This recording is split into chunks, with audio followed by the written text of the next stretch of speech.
पैसा नपुगेर भोलि जम्मा गरेर आउने पैसा कति जम्मा गर्नुपर्ने छ? 50-60 हजार। कुन अस्पताल हो?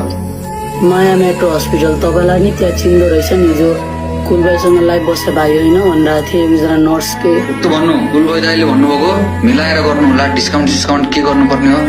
म तँलाई 1 लाख रुपियाँ हालिदिउँ अहिले है। अहिले त सुत, भोलि गएर अपरेसन गराइहाल्नु, ठिक छ? चल म अहिले हालिदिउँला तेरो खातामा, ओके? त राजाहरू के छ भन्दाखेरि उसको बुढी सानै उमेरमा बिहे गरेका, सानै उमेरमा यताउति भएका होइन। अनि त्यसपछि अब बालबच्चा भइहाल्यो। बालबच्चा भइसकेपछि घर परिवारले पनि एक्सेप्ट नगरेको, उताको ससुरालतिर पनि आफ्नो घरतिर पनि एक्सेप्ट नगरेका बिचरा 2जना बस्दा रहेछन् भाइ बहिनी।